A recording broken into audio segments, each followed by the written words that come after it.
All right, we're here with Coach Daugherty, and yeah, we have a couple days off until Monday night when Louisville comes to town. So we'll have Coach talk about last weekend against UC Riverside, the win over UC Riverside, and then we'll take questions on Louisville. But right now, we'll do an opening statement with Coach.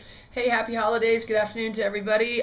Just really excited to be back in the gym. We had a good win, a good second half against UC Riverside, especially defensively, being able to hold a team to 15 points, and then really got into our up-tempo game. It was great to see us running. Was able to play a lot of different combinations, and players responded really well.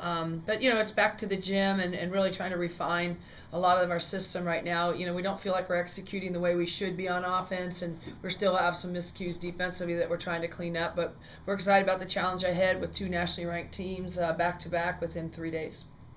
Coach, talk about the balance in your team right now. Rosie Tarnowski comes off the bench and leads the team in scoring and rebounds, and that's kind of been the theme throughout the first half of this year. Well, I think I feel very comfortable playing any of our players. All 13 on the roster are very capable, very talented group, and Rosie's a tremendous leader for us in this program, and she understands her role, and whether she starts, which she has for us, or comes off the bench, she makes the most of her opportunities. And I thought she took some really good shots on the kickouts from the post, and then the other thing was that defensively, she leads the team defensively just through her communication and her understanding of the system, and gets people in the right places. And we were able to turn over UC Riverside quite a bit and get into the running game, and again hold them to 15 in the first half. And along those same lines of defense, we're up in the conference in assists and steals, and then team defense is up there as well. Talk about the defensive end, and mainly the past couple weeks, the focus. Yeah, I think the system that we run is very intricate. It takes time. It takes a lot of reps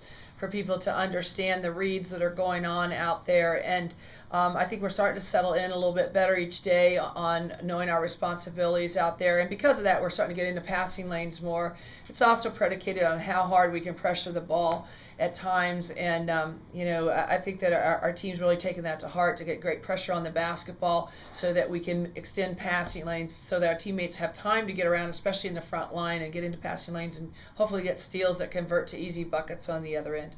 Now talk about the stretch where we've had 2 games in 2 weeks, or we've had some good practice time. We had finals this week, but practice time came at a good time for this team. Well, it's important. We of course it's about academics first at Washington State, and we don't like to schedule during finals week nor during dead week if we can keep from it, just so that the focus is truly on what they're here to be, and that's to be a student first and then an athlete. And so at the same time, it's given us a chance to rest up a little bit, but also to get back in the gym, and I think kind of polish up some of our different skill sets, both individually and our systematic programs, for both offensively and defensively. Now talk about going into Monday night. Louisville will be in the top 15, or ranked nationally in the top 15, but also kind of a special night, a Native American Appreciation Night. We're doing a number of different things, and should be a fun night. It's really fun. It's something that's come to fruition, Native American Indian Night at Washington State, something that we wanted to do just to salute, especially locally. We've got so many wonderful people in the Indian and Native American communities. So it's a chance for them to come and see a couple of their own, in the fact that the Schimmel sisters are coming back to play, and they're local. They're from Oregon, and they've got a great following, as they should. They're wonderful young people, and they've been on our campus. We know quite a bit about them, and they're certainly outstanding basketball players.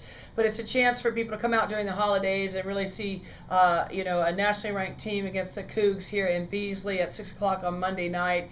We're expecting to have our biggest crowd ever for women's basketball. The pre-sale is very, very high, so we're excited about that and just want to get everybody out. Of course, on the other side of things is we have to get ready for another nationally ranked opponent. They're ranked 14th in the country right now, and they're playing some very, very exciting basketball. This Louisville's a type of team that's really going to push the basketball, and they're going to mix it up defensively so that they too can get steals and get into their running game. So it should be a great matchup for the Cougs. Now we won't have a chance to talk with you, but looking forward to Ohio State next Thursday night. Should be fun just for the Daugherty family, for you and Mike to get back, but also, that's another good test and one final non-conference test for the Cougs. Yeah, Ohio State's ranked right below Louisville, I think at 15th, and the coaches poll and AP poll, and It's a fun homecoming. Each time we have had the opportunity and privilege to go back and play. Both Mike and I both played for Ohio State, so it's nice to go back and see a lot of family and friends, and at the same time, you can't lose too much focus on that because of how good Ohio State is. And again, Jim Foster's done a great job with that program over the years, and they're primed up and playing some great basketball here in the preseason. Now that they're undefeated.